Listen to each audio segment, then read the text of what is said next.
మంచి శుక్రవారం కదండి. ఈరోజు మంచి అయింది. ఎందుకయింది? ఈరోజు మంచిదా చెడ్డదా? ఏమండి, ఈరోజు మంచిదా చెడ్డదా?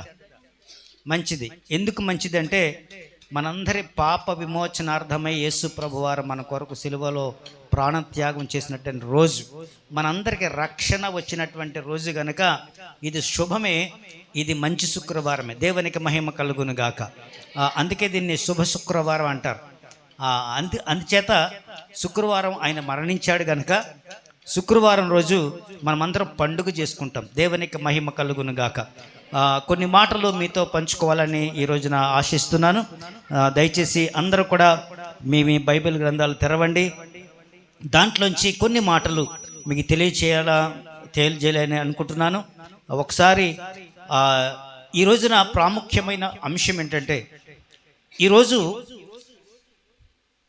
సిలువ శాపము నుండి మనం ఆశీర్వాదం పొందాం. దేవునికి మహిమ కలుగునుగాక.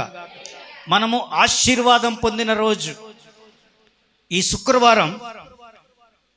సిలువ శాపానికి సాదృశ్యంగా ఉంది. ఆ సిలువ మనకేం తెచ్చిందంటే ఆశీర్వాదం తీసుకొచ్చింది. దేవునికి మహిమ కలుగునుగాక. హల్లెలూయా. ద్వితీయోపదేశ కాండము 21వ అధ్యాయము 23వ వచనాన్ని చదువుకుందాం.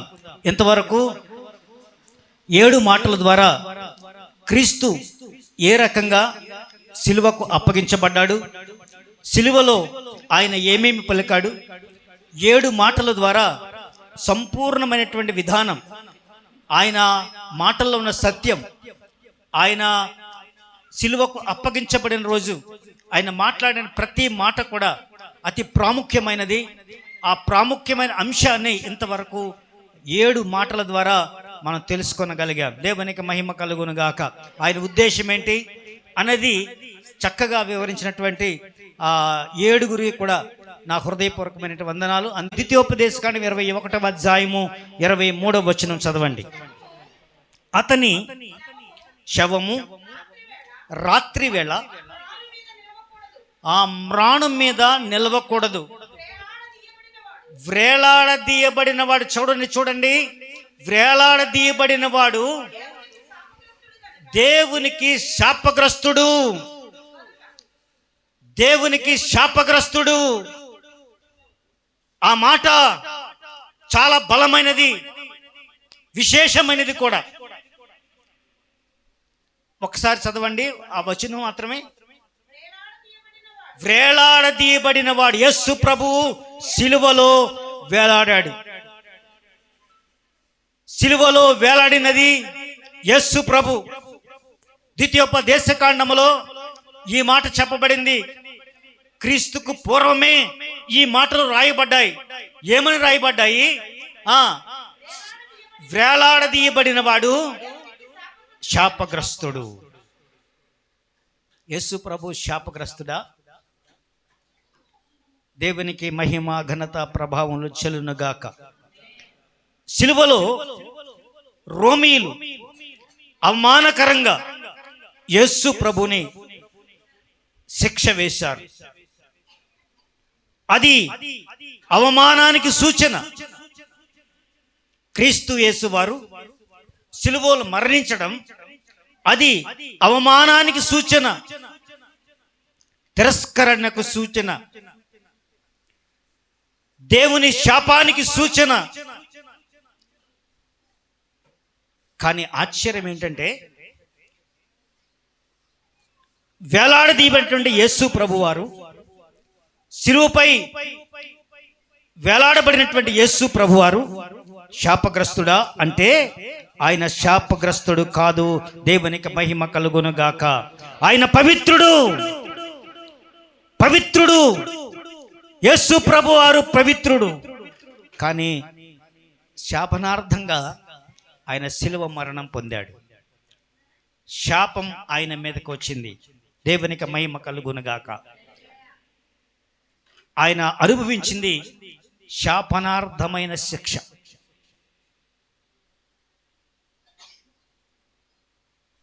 మనం చదువుకున్నటువంటి మాటలో వేలాడదీయబడిన వాడు శాపగ్రస్తుడు. అలాంటి శాపగ్రస్తమైనటువంటి మరణం యేసు ప్రభువుకి ప్రాప్తించింది. గలతీ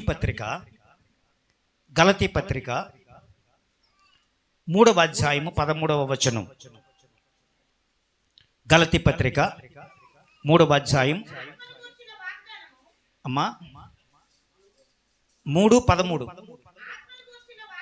ఆత్మను గూర్చిన వాగ్దానము విశ్వాసము వలన మనకు లభించినట్లు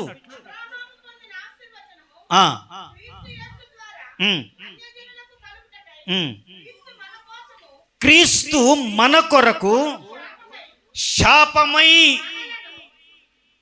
క్రీస్తు మన కొరకు శాపమయ్యాడు. దేవునికి మహిమ కలుగును గాక. క్రీస్తు మన కొరకు శాపమయ్యాడు. సిలువలో వేలాడదీపిన వాడు శాపగ్రస్తుడు కదండి. వేలాడదీపిన వాడు ఎవరంట? శాపగ్రస్తుడు.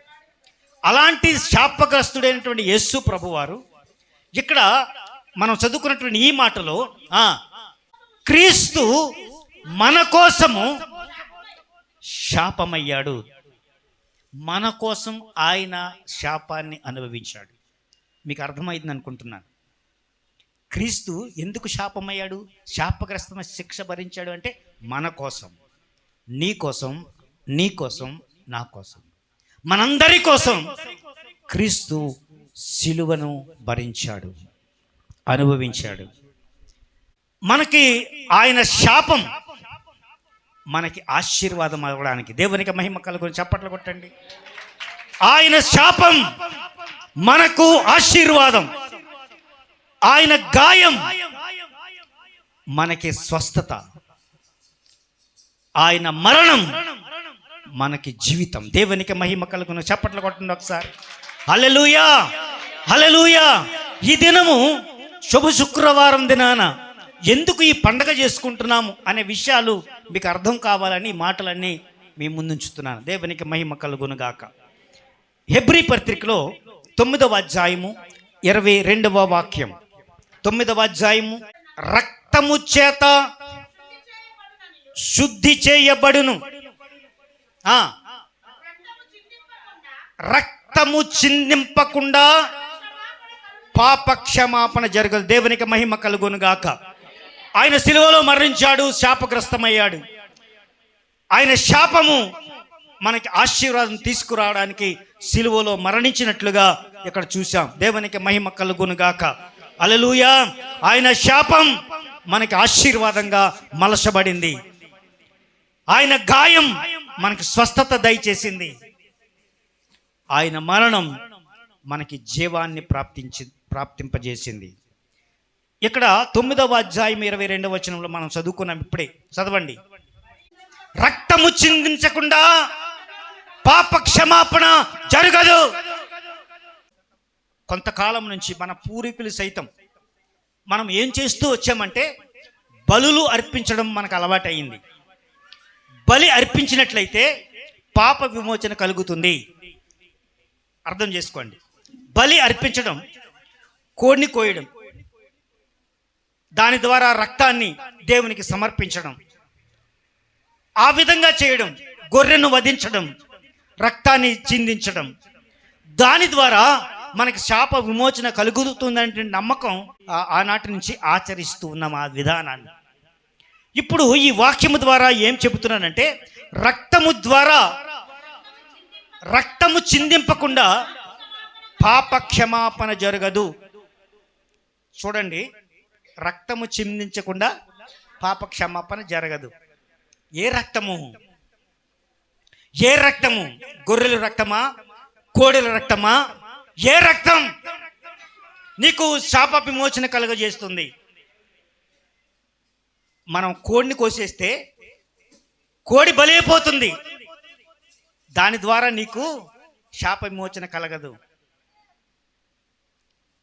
ఏదో బలిమిస్తే దాని ద్వారా నీకేమొస్తుంది?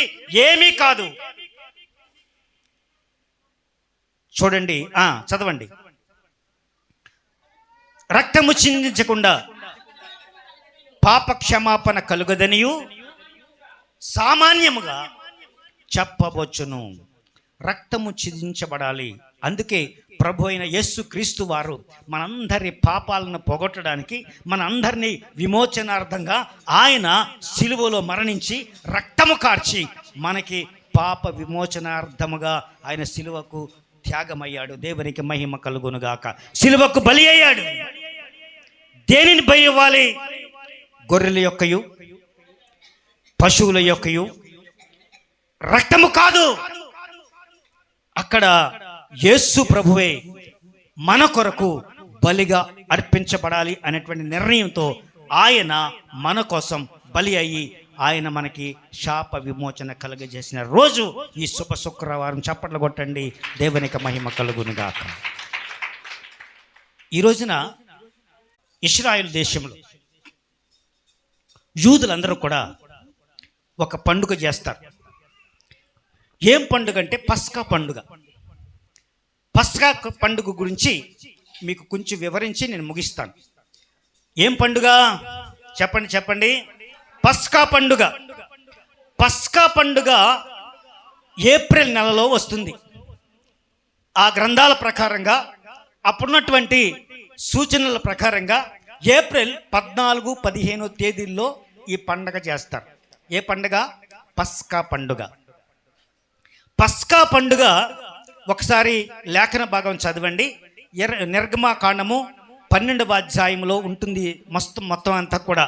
అక్కడ ఈ పస్కా పండుగలో చూస్తారు ఒకసారి. 12వ అధ్యాయం. ఐగుప్తు దేశంలో ఉన్నారు. యెహోవా వారితో ఎలాగూ సెలవిచ్చెను.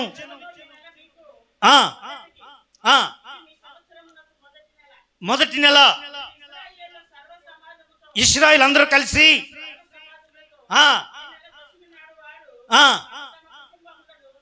మీ కుటుంబాలంతా కూడా ఒక్కొక్క గొర్రె పిల్లను తీసుకొచ్చి, మేక పిల్లను తీసుకువచ్చి, ప్రతి ఇంటికి గొర్రె పిల్లను మేక పిల్లనైనను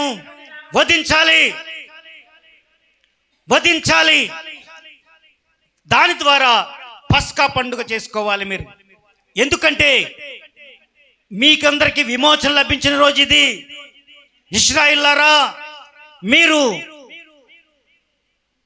కానాను దేశానికి వెళ్ళబోతున్నారు. మీకు విడుదల లభించబోతుంది. అందుకే పస్కా పండుగ చేసుకోండి అని చెప్పారు. మోషే పస్కా పండుగ ఆచరించే విధానాన్ని చెబుతున్నాడు.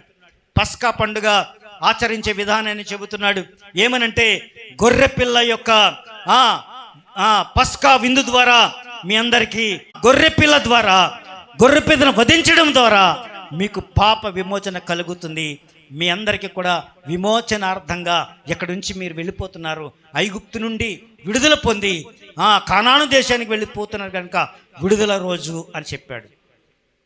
ఏది? పస్కా పండుగ విడుదల లభించినటువంటి రోజు. దేవునికి మహిమ కలుగునుగాక. చదవండి ఇంకా.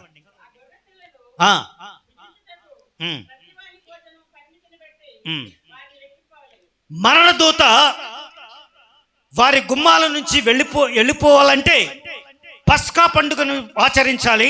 పస్కా పండుగ రోజున అందరూ కూడా ఒక గొర్రెనో మేకనో వధించి దాని రక్తాన్ని తీసి ఆ ద్వారబంధం మీద పూస్తే, గొర్రె పిల్ల రక్తము ఆ ద్వారబంధం మీద పూస్తే ఏ ఇంటికి ఆ రక్తము పూయబడిందో ఆ రక్తము పూయబడిన ఇంటికి మరణదూత వెళ్ళదట. మీరున్న ఇండ్ల మీద ఆ రక్తమునకు గుర్తుగా నేను ఆ రక్తమును చూచి మిమ్మల్ని నశింపజేయను. దేవునికి మహిమ కలుగునుగాక. మీకు విడుదల. రక్తము ఆ గుమ్మాల మీద ఉంటే మీకు విడుదల. అదే పస్కా పండుగగా చేస్తారు ఈ రోజుని కూడా. దేవునికి మహిమ కలుగునుగాక. హల్లెలూయా. ఎప్పుడు ఏప్రిల్ నెలలో 14, 15 తేదీల్లో చేస్తారు. ఇప్పటికీ కూడా ఆచరిస్తారు పస్కా పండుగ. ఇంకొక పండుగ చేస్తారు. ఇశ్రాయేలు దేశంలోనే 2 పండుగలు ఆచరిస్తారు. ఒకటి పస్కా పండుగ, ఇంకొకటి ఏంటి? లేవీకాండము 16వ అధ్యాయము లేవి కాండంలోంచి 16వ అధ్యాయము 8, 9 వచనాలు. అది చదివే ముందు కొన్ని వివరాలు చెప్తాను మీకు. అక్కడ ఇశ్రాయేలు విడుదల సందర్భంగా ఏది ఇప్పుడు మనం ముందుగా ఆలోచించింది, ఐగుప్తు నుంచి కానాను దేశానికి వెళ్ళడానికి విడుదల లభించిన సందర్భంగా వీళ్ళందరూ కూడా పస్కా పండుగను చేశారు. అంతే కదా? పస్కా పండుగ చేయడం విధానం ఏంటంటే, మీకు విడుదల లభించింది, మరణదూత మిమ్మల్ని తాకడు అని చెప్పాడు. ఒకటి. రెండవది యాంకీపూర్ అనేటువంటి పండగ. రెండవ పండగ యాంకీపూర్ అనే పండగ. ఎప్పటికీ కూడా యూదులందరూ కూడా ఈ పండుగలు చేస్తారు. ఏదేది పస్కా పండుగ, యాంకీపూర్ అనేటువంటి పండగ. ఇక్కడ పండగలో 2 మేకలను తీసుకొచ్చి అక్కడ పెడతారు. 2 మేకలను తీసుకొస్తారు ఊరంతా కలిసి. వింటున్నారా? 2 మేకలను తీసుకొచ్చి అక్కడ పెడతారు. పెట్టి లాటరీ వేస్తారు. లాటరీ వేసి ఒక గొర్రెను ఏం చేస్తారంటే, ఇప్పుడు చదవండి. అప్పుడు అహరోను యెహోవా పేరిట ఒక చీటిని, విడిచిపెట్టే మేకను పేరట ఒక చీటిని తెస్తారు. 2 చీటీలు వేసి, ఒక చీటి ఏ 2 మేకలు ఉంటాయి, ఒక మేక మీద ఒక చీటీ తీస్తే ఆ మేకను ఏం చేస్తారంట, అహరోను తీసుకువచ్చి పాప పరిహారార్థ బరిదిగా ఆ మేకను వధించి పండగ చేసుకుంటారు. దేవునికి ఆ మేకను సమర్పిస్తారు. అది పండగ. మళ్ళీ ఇంకొక మేక ఉంటుంది. 2 మేకలు తీసుకొస్తారు కదా, ఇంకొక మేకను తీసుకొచ్చి ఏ మేక మీద విడిచిపెట్టబడను పడుట అనే మేక వస్తుందో ఆ చీటిని దాని వలన ప్రాయశ్చిత్తం కలుగునట్లు ఆ మేకని విడిచిపెట్టుటకై ప్రాణముతోనే ఆ మేకని తీసుకొచ్చి అడవిలో వదిలేస్తారు. 1, 2 మేకలు. ఒక మేక దేవుని పేరిట చీటి వస్తే ఆ మేకను దేవునికి సమర్పించి బలి అర్పిస్తారు. 2వ మేకను విడిచిపెడతారు. ఆ విడిచిపెట్టి అడవిలో వదిలేస్తారు. అడవిలో వదిలేస్తే క్రూర మృగాల చేత అది చంపబడుతుంది. క్రూర మృగాలు వాటిని చంపేస్తాయి. చంపేసి బలిగా ఆ మేక అర్పించబడుతుంది. ఆ క్రూర మృగాలు రోమీల రూపంలో యేసు ప్రభును చీల్చివేశాయి. దేవునికి మహిమ కలుగును గాక. చప్పట్లు కొట్టండి ఒకసారి. అది 2వ పండుగ. ఈ 2 పండుగలు చూస్తే ఒక గొర్రె వధించబడుతుంది, దాని వలన విందు జరగబోతుంది. విమోచనార్థంగా ఆ పండుగను చేసుకుంటారు. ఈ కార్యక్రమం బైబిల్ గ్రంథంలో ఉంది. అదే రీతిగా యూదులందరూ కూడా అదే చేస్తారు. ఏం చేస్తారు? వధించడం. యేసు ప్రభు వధించబడ్డాడు. రోమీలు యేసు ప్రభుని నిరాక్షేపముగా ఆయన బంధించి, ఆయన ఏ పాపము ఎరిగినటువంటి యేసు ప్రభు మనందరి కోసం సిలువ యాగాన్ని భరిస్తూ సిలువలో ప్రాణం త్యాగం చేసినటువంటి యేసు ప్రభు మన కోసమే ఆయన మరణించాడన్న సత్యాన్ని ఈరోజు ప్రకటించడానికి ఈ ఉదాహరణలన్నీ చెప్పాను. దేవునికి మహిమ కలుగును గాక. హల్లెలూయా, హల్లెలూయా. అయితే గొప్ప విషయం ఏంటంటే, యూదులు ఇప్పటికీ కూడా ఈ పండుగలు చేస్తారు తప్ప యేసు ప్రభుని అంగీకరించడం లేదు. యేసు ప్రభు ఎవరు? యూదవాడు. యూదులలో నుంచి వచ్చాడు. యేసు ప్రభు యూదులో నుంచి వచ్చారు. యేసు ప్రభును వాళ్ళు ఎప్పటికీ అంగీకరించారు యూదులు. ఇప్పటికే చాలా మంది ఇప్పుడెప్పుడే యేసు ప్రభుని అంగీకరించి యూదుల్లో నుంచి యేసు ప్రభు రక్షకుడు అని చెప్పేవారు ఇప్పుడు బయలుదేరి వస్తున్నారు. దేవునికి మహిమ కలుగును గాక. ఈ రోజున యూదులు కళ్ళు తెరిచారు. చాలా మంది యూదులు యేసు ప్రభువును అంగీకరించారు, మెస్సియను అంగీకరించి యేసు ప్రభు బలి అయ్యాడు, మనందరి కోసం బలి అయ్యాడు అని అంగీకరిస్తారు కదా. ఆయన తిరిగి వచ్చే మెస్సియ అని అంగీకరించారు. మన కొరకు రానయ్యున్నటువంటి మెస్సియను మనం అందరూ ఆరాధిస్తున్నాం ఈ రోజున. చాలా జాగ్రత్తగా వినండి. ఆయన నిర్గమకాండములో ఉన్నటువంటి సందర్భం మీకు ఎందుకు గుర్తు చేశానంటే, మరణ దూత మన నుంచి వెడలో పోవడానికి ఆ రోజున గొర్రెల పిల్లగా అక్కడ వధించబడింది. ఇక్కడ పస్కా విందులో బలి పశువుగా యేసు ప్రభు వధించబడ్డాడు. మొదటి కొరింథీ పత్రికలో 5వ అధ్యాయం 7వ వచనం చదవండి. అక్కడ ఒక మాట రాయబడి ఉంది. ఇదే దీనికి సంబంధించినటువంటి మాట. ఇది మీరు పులిపిండి లేనివారు గనుక క్రొత్త ముద్ద అవుటకై ఆ పాతదైన పులిపిండి తీసి పారవేయుడి. అంతేకాక క్రీస్తు అను మన పస్కా పశువు, దేవునికి మహిమ కలుగును గాక. మన పస్కా పశువు ఎవరు అంటే యేసు ప్రభువే. వధకుట్టబడినటువంటి గొర్రె పిల్ల. ఆయన మన కోసం గొర్రె పిల్లగా అక్కడ వధించబడ్డాడు. యేసు ప్రభు వధకు తేబడినటువంటి గొర్రె పిల్లగా మన కోసం, మనందరి పాపముల నిమిత్తం ఆ శిలువలో మరణించాడు. సమయం 3 గంటలప్పుడు యేసు ప్రభు, తండ్రి నా ఆత్మను నీకు అప్పగించుచున్నానని చెప్పి ఆయన ప్రాణాన్ని వదిలాడు. ఆత్మను దేవునికి అప్పగించాడు. బాధ్యత తీరిపోయింది, సమాప్తమయ్యను అన్నాడు. ఎందుకు సమాప్తమైంది? ఏమి సమాప్తమైంది? ఇంతవరకు కూడా ఆయన సేవా పరిచర్య సమాప్తమైంది. మనం చేయవలసినటువంటి కార్యము ఇంకా మనకి నడుస్తూనే ఉంది. ఈ రోజుకి కూడా మనం దానిని నడిపించాల్సిన అవసరం ఉన్నది. దేవునికి మహిమ కలుగును గాక.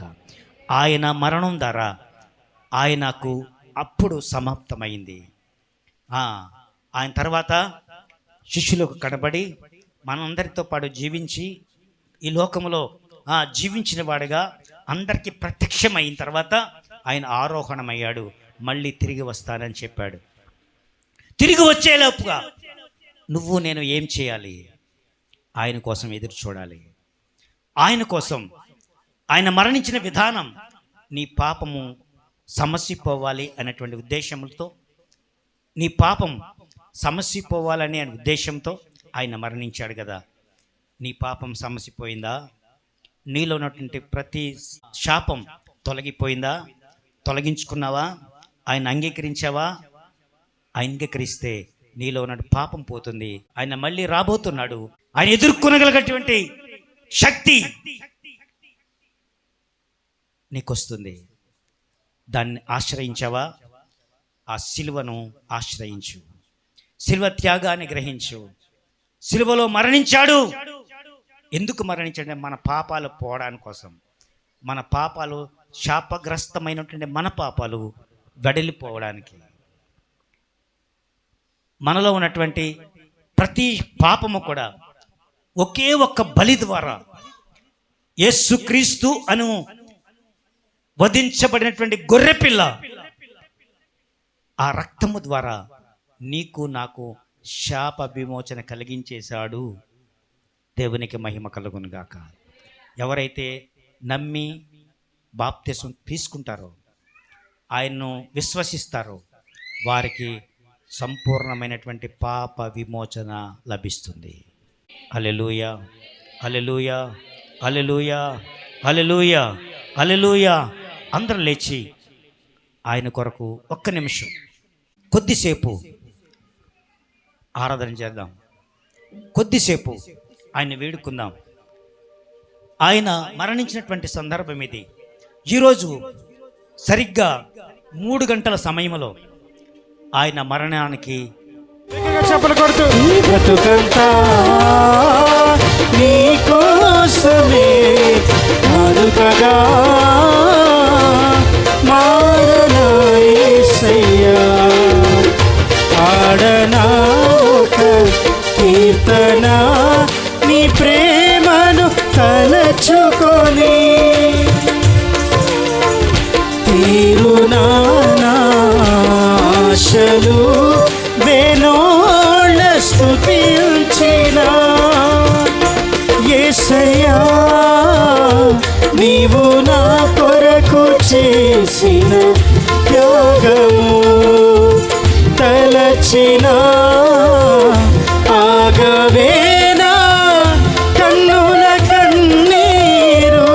హృదయాలు తెరచి యేసయ్యా నీవు నా కొరకు చేసిన త్యాగము తలచిన ఆగవేనా కన్నుల కన్నీరు. అందుకే నా బ్రతుకంతా నీ కోసమే సాక్షిగా జీవిస్తానయ్యా, కానుకగా మారిపోతానయ్యా. మారనా యేసయ్యా ఈ బ్రతుకంతా నీ కోసమే కానుకగా మారనా యేసయ్యా.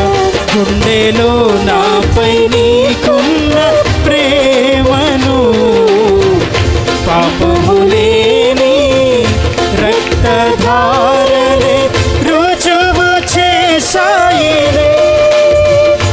గుండెలో నాపై నీకున్న ప్రేమను పాపము లేని రక్తధారలే రుజువు చేసాయిలే. అందుకే నా బ్రతుకంతా కానుకగా మారిపోతాడయ్యా. పాడదాం, హృదయాలు తెరిచి పాడదాం, స్వరములు తెరిచి పాడదాం, మనసారం ప్రభుని కొనియాడదాం.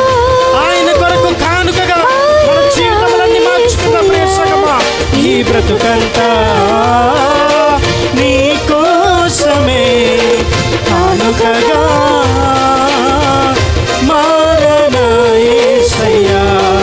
ఈ బ్రతుకంతా నీ కోసమే కానుకగా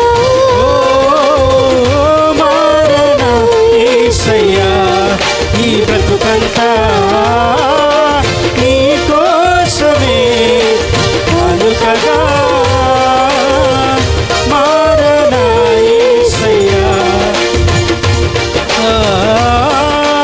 నీ కోసమే కానుకగా మారనా యేసయ్యా. నా మనస్సుతో ఆరాధించు, నా పూర్ణ బలముతో సేవించెదను. పూర్ణ మనస్సుతో ఆరాధించు, పూర్ణ బలముతో సేవించు. రెండు హస్తముల ఆకాశం వైపు చాపి చేతుల పైకెత్తి చప్పట్లు కొడుతూ ఆరాధన ఆరాధన. రెండు చేతులు పైకెత్తి, రెండు చేతులు పైకెత్తి. ఆరాధన ఆరాధన ఆరాధన ఆరాధన. ఎబినేజరే ఎబినేజరే ఇంతవరకు ఆదుకున్న దేవాది దేవుడు ఎబినేజరై మళ్ళీ కంటికి రెప్పలా కాపాడుతున్న దేవాది దేవుడు. హల్లెలూయా. ఆదుకున్నావు ఇంతవరకు, ఆదుకున్నావు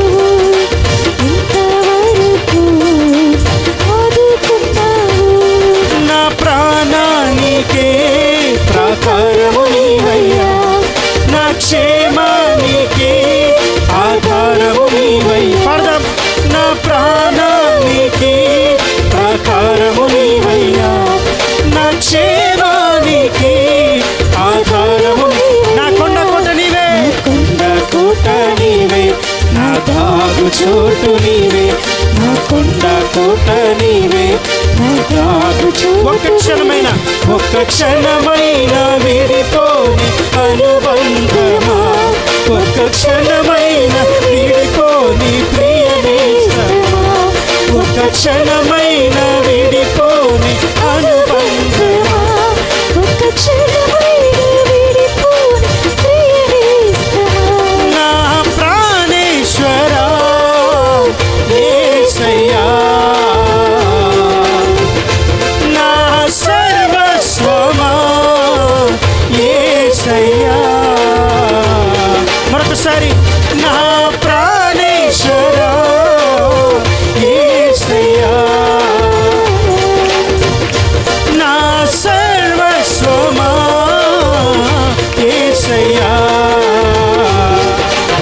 ఆరాధన స్తుతి ఆరాధన, ఆరాధన స్తుతి ఆరాధన, స్వరమెత్తి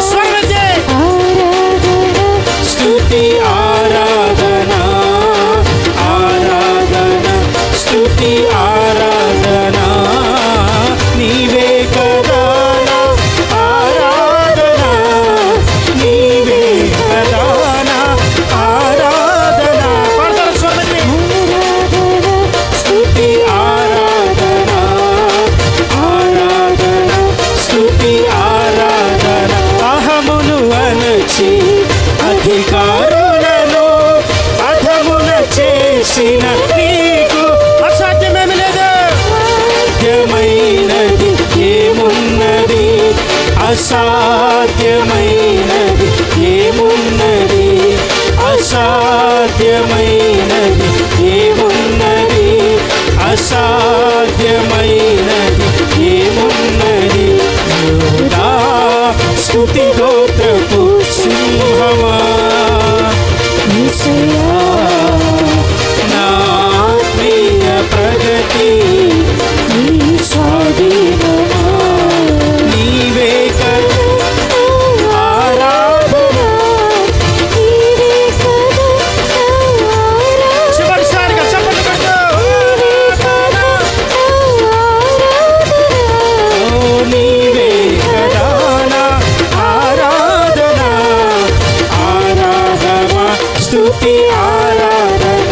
ఆమేన్. ఆరాధన స్తుతి ఆరాధన, ఆరాధన స్తుతి ఆరాధన, ఆరాధన స్తుతి ఆరాధన, స్తుతి ఆరాధన, స్తుతి ఆరాధన, స్తుతి ఆరాధన, స్తుతి ఆరాధన.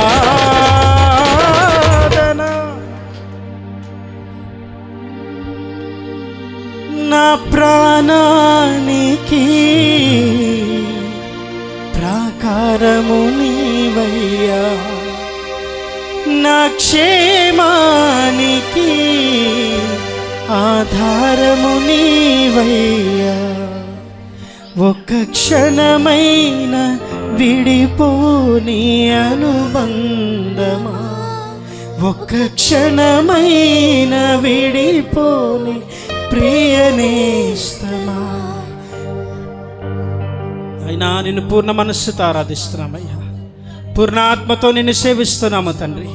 మా పూర్ణ ఆత్మ శరీరములు నీ ప్రాణము ఎదుట మా కొరకు ధారగా పోసినటువంటి నీ రక్తము మమ్మల్ని పవిత్రులుగా చేసినటువంటి ఆ నిష్కారణమైన ప్రేమను జ్ఞాపకం చేసుకుంటూ పూర్ణ మనస్సుతో పూర్ణాత్మతో నిన్ను సేవిస్తున్నామయ్యా, నిన్ను సేవిస్తున్నామయ్యా, నిన్ను క్షేమిస్తున్నామయ్యా. స్తోత్ర. గుండెలో నాపై నీకున్న ప్రేమను పాపములేని రక్తధారలే రుజువు చేసాయిలే. గుండెలో నాపై నీకున్న ప్రేమను పాపములేని రక్తధారలే రుజువు చేసాయిలే. తలరాత మార్చుటకే కలువరిలోని చేతిరాతలు చెరిగిపోయేనే యేసయ్యా నీవు నా కొరకు చేసిన త్యాగము తలచిన ఆగవేనా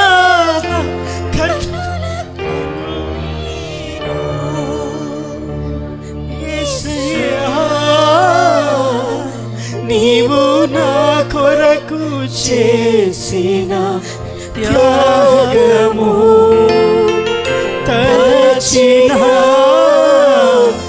ఆగవేనా కన్నుల కన్నీరు అందుకే బ్రతుకంతా నీ కోసమే కానుకగా మారనా యేసయ్యా ఈ కానుకగా మారుదామా నీ కోసమే బ్రతుకంతా ఆయనకు కానుకగా అర్పించగలవా? మారనా సహోదరి, సహోదరుడా, బ్రతుకంతా నీ బ్రతుకంతా ఆయనకు కానుకగా అర్పించగలవా? కానుకగా మారనా యేసయ్యా. ప్రియ సహోదరుడా, సహోదరి, ఆయన రక్తం ఇంకా మళ్ళీ బ్రతిమలాడుతుంది. ఇంకా ఈ సమయమున నీ హృదయం ఇంకా పాపములోనే కప్పబడి ఉంటే ఆయన రక్తం ఈ మధ్యాహ్న కాల సమయంలో నేను బ్రతిమలాడుతుంది. పాప విమోచన చేస్తానని, పరిశుద్ధులుగా మారుస్తానని, నీతిమంతులుగా మన జీవితాల్ని మారుస్తానని ఆయన రక్తం ఈ రాత్రికి మధ్యాహ్న కాల సమయంలో మన మధ్య నిలబడి మన బ్రతిమలాడుతుంది. ఇంకా నీ జీవితాన్ని ప్రభువుకు అర్పించుకోకపోతే ఒక్కసారి ప్రభు ఎదురు తీర్మానం తీసుకో. అయ్యా, నీ పేరిట బాప్తిస్వం పొంది నీ రక్తములో కడుగబడి నీ ప్రేమని పరిపూర్ణంగా అనుభవించడానికి నాకు అవకాశం ఉందా అయ్యా? నన్ను క్షమించేసయ్యా, నీ రక్తము ప్రభు నన్ను శుద్ధి చేయగలదని నీ సన్నిధిని ఒప్పుకుంటున్నానని తీర్మానపూర్వకంగా ప్రభు సన్నిధికి వస్తే ప్రభు ఎదుట తీర్మానం తీసుకొని బాప్తిస్వానికి సిద్ధపడు. ఒకవేళ బాప్తిస్వం తీసుకుంటే ఆయన అనేక మార్లు గాయపరిచినటువంటి మన యొక్క పాపములు మరొక్కసారి క్షమిస్తానని ఆయన ఒక్కొక్కసారి మనకి ఆయన క్షమాపణ ఇస్తానని వేడుకుంటున్నాడు. ఆయన క్షమాపణకి తలవొగ్గుదాం. ప్రభు ఎదుట పరిశుద్ధులుగా మార్చబడదాం. ఆయనకు కానుకలుగా మనం మార్చబడదాం.